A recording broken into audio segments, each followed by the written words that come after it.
Hello dear viewers and my favourite students, உங்கள் எல்லாரையும் இந்த வீடியோ வாயிலாக சந்திக்கிறது எனக்கு மிகுந்த மகிழ்ச்சி. இன்றைக்கி நம்ம பேலன்ஸ் இருக்கிற special structures and passive voices discuss பண்ண போகிறோம். ஆல்ரெடி நம்ம ஃபர்ஸ்ட் இருந்த 3 ஸ்பெஷல் ஸ்ட்ரக்சர்ஸ் டிஸ்கஸ் பண்ணியிருந்தோம்.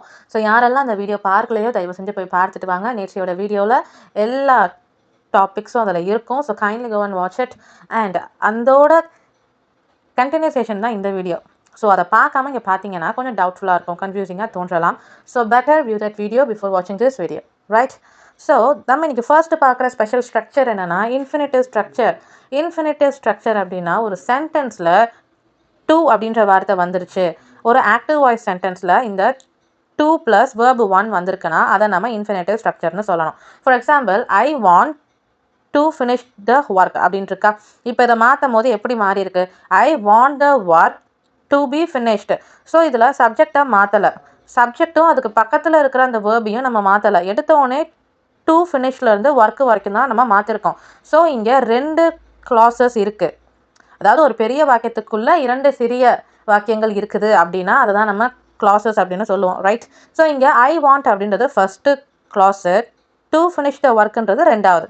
சரிங்களா? அப்போ இதில் ஃபஸ்ட்டு அப்படியே வச்சுட்டு 2வது மட்டும் நம்ம எடுத்து மாற்றுறோம். அது எப்படி? ஆஸ் யூஷுவல் ஆப்ஜெக்ட் ஃபஸ்ட்டுக்கு வந்துருமா? ஐ வாண்ட் த ஒர்க், 2க்கு அப்புறம் பி வருது. சரிங்களா? ஸோ அட் லாஸ்ட்டாக நம்ம verb 1 verb form 3rd ஒன்னா மாற்றிடணும், which is past participle. Okay, இப்போ அதை சேர்த்து சொல்லுங்கள். I want the work to be finished. அவ்வளோதான், சிம்பிள் தானே? ஸோ இன்ஃபினிட்டிவ் ஸ்ட்ரக்சரில் ஒரு ஆக்டிவ் வாய்ஸ் சென்டென்ஸ் வந்துச்சுன்னா அதை நீங்கள் ஃபஸ்ட்டு 2 கிளாஸஸ் இருக்குதான்னு சொல்லிட்டு பார்க்கணும். 2 இருந்துச்சுன்னா ஒரு இதை அப்படியே வச்சுட்டு அடுத்ததை எடுத்து மாற்றணும். இல்லை எனக்கு அப்படி வேணாம், நான் செகண்ட் இருக்கிறத அப்படியே வச்சுட்டு ஃபஸ்ட்டை மட்டும் எடுத்து மாற்றுறனாலும் உங்களோட விருப்பம் தான். ஆனால் நீங்கள் எந்த சைடு எடுத்து மாற்றினாலும் ஆப்ஜெக்ட் ஃபஸ்ட்டுக்கு வரணும், வேர்பு லாஸ்ட்டுக்கு ஓடிடணும், 2க்கு அப்புறம் பி அப்படின்ற வார்த்தையை சேர்த்துக்கணும். இதுதான் ரூல். சரிங்களா? அடுத்தது பாருங்கள், they expected him to complete the task. இது எப்படி மாறும்? இதுலேயும் அதே மாதிரி தான் 2 க்ளாஸஸ் இருக்குது. ஃபர்ஸ்ட் ஒன் என்னது? தே எக்ஸ்பெக்டட் ஹிம், இது வந்து ஃபர்ஸ்ட் ஒன். அடுத்தது to complete the task, right? இப்போ இதை மாற்றும் போது எப்படி மாறும்? They expected the task to be completed. சரிங்களா? இப்போ நெக்ஸ்ட் ஒன் பாருங்கள், டபுள் ஆப்ஜெக்ட்ஸ். ஒரு சென்டென்ஸில் 2 ஆப்ஜெக்ட் வந்துச்சுன்னா அதை நான் ஆக்டிவ்லேருந்து பாசிவ்க்கு மாற்றும் போது எந்த ஆப்ஜெக்டை ஃபஸ்ட்டில் போட்டு மாற்றணும் அந்த டவுட் வரும். அது உங்களோட விருப்பம் தான். 2 ஆப்ஜெக்டில் எந்த ஆப்ஜெக்ட் வேணாலும் நீங்கள் ஃபஸ்ட்டு எடுத்துகிட்டு வந்துக்கலாம். அடுத்த ஆப்ஜெக்ட் சென்டர் ஆஃப் த சென்டென்ஸில் இருக்கலாம். இதுக்கு ஒரு எக்ஸாம்பிள் பாருங்களேன். She gave me a gift. அவன் எனக்கு ஒரு கிஃப்ட் கொடுத்தா அப்படின்னு நான் சொல்கிறேன். இதில் 2 ஆப்ஜெக்ட் இருக்குது. என்னென்ன? அ கிஃப்ட்ன்றது ஒரு ஆப்ஜெக்ட், மீ எனக்கு அது ஒரு ஆப்ஜெக்ட், ஷீ அப்படின்றது சப்ஜெக்ட், கேவ் அப்படின்றது வேர்பு, ரைட்? இப்போது இதில் நான் மீ அப்படின்ற ஒரு வார்த்தையை மட்டும் ஃபர்ஸ்ட் ஆப்ஜெக்டாக எடுத்துக்கிறேன். அண்ட் அ கிஃப்ட்ன்றதை நான் சென்டர் ஆஃப் த சென்டென்ஸில் வந்துடும். சரிங்களா? இப்போ மீ எடுத்துக்கிட்டு நான் இந்த ஆக்டிவ் வாய்ஸை பாசிவ்க்கு மாற்றும் போது எப்படி மாறும்? ஐ வாஸ், மீ அப்படின்றது ஐயா மாறிடும், right? I was given a gift by her. A gift by her, யாரால? அவளால். ஸோ ஷீன்றது இங்கே லாஸ்ட்டில் ஹெர்ராக மாறிடும். மீன்றது ஃபஸ்ட்டு வந்துடுச்சு. ஐ வாஸ், ஏன்னா மீ தானே இதில் ஆப்ஜெக்ட், அதான் ஃபஸ்ட்டில் இருக்குது. ஐ வாஸ், வாஸ் ஏன் வருது? ஏன்னா இது பாஸ்ட் சென்டென்ஸு, பாஸ்ட் டென்ஸில் இருக்கிற ஒரு sentence. Okay, I was given, given எப்படி இருந்துச்சு? கேவோட வேர்பு ஃபார்ம் 3rd என்ன? Given, right? I was given a gift by her. ஓகேவா? இதை நீங்கள் மீ எனக்கு வேணாம், அ கிஃப்ட் இந்த ஆப்ஜெக்டை நான் ஃபஸ்ட்டாக எடுத்துக்கிட்டு இந்த சென்டென்ஸ் நான் இப்போ மாற்றணும்னு முயற்சி செஞ்சாலும் அதுவும் சரிதான். அது எப்படி வரும்னா, a gift was given, a gift was given to me. யார்கிட்ட? எனக்கு. a gift was given to me by her. சரிங்களா? ஸோ ஐ இந்த வார்த்தையை எடுக்கும் போது நம்ம எந்த ஒரு அடிஷ்னலான வேர்டையும் சேர்க்கலை, ஜஸ்ட் பை மட்டும்தான் சேர்த்தோம். அதுவே அ கிஃப்ட் டைரக்ட் ஆப்ஜெக்ட் அதை எடுக்கும் போது நம்ம டு மீ அப்படின்ற வார்த்தையை சேர்த்துக்கிறோம். சரிங்களா? இப்போ இதில் 2 ஆப்ஜெக்ட் இருக்குதுல்ல, இதை தான் நம்ம இன்டைரக்ட் ஆப்ஜெக்ட், டைரக்ட் ஆப்ஜெக்ட்னு சொல்லுவோம். டைரக்ட் ஆப்ஜெக்ட் என்னது? இதில் ஒரு கிஃப்ட், அ கிஃப்ட். இன்டைரக்ட் ஆப்ஜெக்ட் என்ன? மீ, எனக்கு. சரிங்களா? ஸோ டைரக்ட் ஆப்ஜெக்டை நீங்கள் ஃபர்ஸ்ட் ஆப்ஜெக்டாக கன்சிடர் பண்ணி பாசிவ்க்கு மாற்றும் போது அதில் இடையில டூ அப்படின்ற அந்த இன்ஃபினிட்டிவ் வேர்டை ஆட் பண்ணுற மாதிரி வருது.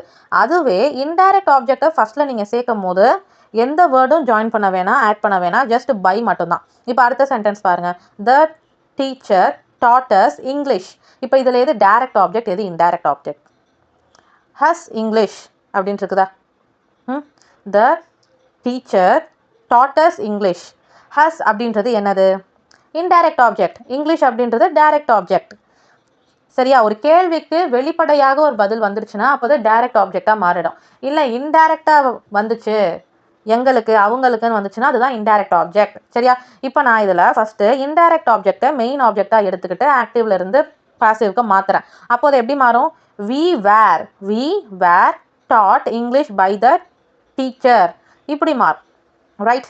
இப்போ இதுவே நான் இங்கிலீஷை டைரக்ட் ஆப்ஜெக்டை மெயின் ஆப்ஜெக்டா எடுத்துக்கிட்டு ஆக்டிவ்ல இருந்து பாசிவ்க்கு மாற்றும் போது எப்படி மாறும்? English was taught to us by the teacher. சரிங்களா? இப்படி தான் 2 ஆப்ஜெக்ட் இருக்கிற ஆக்டிவ் வாய்ஸ் சென்டென்ஸை நம்ம பாசிவ் வாய்ஸ்க்கு மாற்றணும். புரிஞ்சிருக்கிறோன்னு நம்புகிறேன். அண்ட் இப்போ ஒரு ஃபாஸ்ட் ரீகேப். நம்ம நேத்தி மோடல் வேர்ப்ஸ் வந்துச்சுன்னா எப்படி மாற்றணும் ஆக்டிவ்ல இருந்து பாசிவ்க்குன்னு டிஸ்கஸ் பண்ணியிருந்தோம். அதுக்கான ஃபார்முலா என்ன? Modal plus be plus verb formula third one. இம்பரேட்டிவ்னா இம்பரேட்டிவ்ல எப்பயுமே கமாண்டு, ரெக்வெஸ்ட், ஆர்டரு, இன்ஸ்ட்ரக்ஷன் இது எல்லாமே தான் வரும். அப்போ லெட் அப்படின்ற வார்த்தையை ஃபஸ்ட்டு சேர்த்துக்கணும். Let object, be verb form third one. Going to இது வந்துச்சுன்னா கோயிங் டு அப்படியே இருக்கும். அது கூட பி சேர்த்துக்கிட்டு வேர்பு ஃபார்ம் தேர்ட் ஒன். அடுத்தது இப்போ நம்ம டிஸ்கஸ் செஞ்சோம்ல இன்ஃபினிட்டிவ் ஸ்ட்ரக்சர் வந்துச்சுன்னா அதில் 2 கிளாஸஸ் இருக்கும். எதை மாற்றிக்கிறோமோ அதை மட்டும் எடுத்து தான் நம்ம ஆப்ஜெக்ட் ஃபர்ஸ்ட்டுக்கும் வேர்பல் லாஸ்ட்டுக்கும் மாற்றணும். அதையே நீங்கள் 2வது இருக்கிறத எடுத்து மாற்றணும்னு ட்ரை பண்ணும் போது அங்கே டு அப்படின்ற வார்த்தை இருக்கும். ஸோ அது கூட பி சேர்த்துக்கிட்டு ஆஸ் யூஷுவல் வேர்பு ஃபார்ம் தேர்டாக மாற்றிடணும். அடுத்தது டபுள் ஆப்ஜெக்ட் ஒரு சென்டென்ஸில் இருக்குது, டபுள் ஆப்ஜெக்ட்ஸ் இருக்குதுன்னா either object can become the subject. அதாவது ஏதோ ஒரு ஆப்ஜெக்ட் எடுத்து நீங்கள் மாற்ற ஆரம்பிக்கலாம். அது இன்டைரக்ட் ஆப்ஜெக்டாக இருந்தாலும் சந்தோஷம், டைரக்ட் ஆப்ஜெக்டாக இருந்தாலும் சந்தோஷம், அது உங்களோட விருப்பம். பட் ஃபார்முலாவை கரெக்டாக அப்ளை பண்ணணும். இன்னொரு முக்கியமான விஷயம் என்னென்னா, இன்றைக்கி நம்ம டிஸ்கஸ் பண்ணினதுக்கும் நேற்று நம்ம சேர்ந்து டிஸ்கஸ் பண்ணின எல்லாத்தையும் சேர்த்து ஒரு ஒர்க் ஷீட் மெட்டீரியல் நான் ரெடி பண்ணி வச்சுருக்கிறேன், விச் மீன்ஸ் ஹோம்ஒர்க். ஸோ யாருக்கெல்லாம் இப்போ நம்ம டிஸ்கஸ் பண்ணினதில் நீங்கள் உங்களுக்கே செல்ஃப் எவாலுவேட் செஞ்சு பார்க்கணும்னு நினச்சிட்டீங்களோ தயவு செஞ்சு வாட்ஸ்அப் குரூப்பில் ஜாயின் பண்ணிவிட்டு ஒர்க் ஷீட் மெட்டீரியல் நீடர்னு மெசேஜ் பண்ணுங்கள், நான் சென்ட் பண்ணிடுவேன். ஸோ அதெல்லாம் என்ன இருக்கும்னா, இப்போ நம்ம டிஸ்கஸ் பண்ணினது நேற்று டிஸ்கஸ் செஞ்சது எல்லாத்துக்கும் ஒரு 10 சென்டென்ஸ் இருக்கும். ஸோ அதை நீங்களே ஆக்டிவ்ல இருந்து பாசிவ்க்கு மாற்றுறப்போ உங்களுக்கு ஈஸியாக இந்த விஷயம் பிரைனில் போய் ஸ்டோர் ஆகிடும். ஸோ நீங்கள் செல்ஃப் எவாலுவேட் பண்ணி பார்க்கணும்னு டிசைட் பண்ணிட்டீங்கன்னா தயவு செஞ்சு ஒர்க் ஷீட் மெட்டீரியல் வாங்கி ஒர்க் அவுட் பண்ணி பாருங்கள். தேங்க்யூ.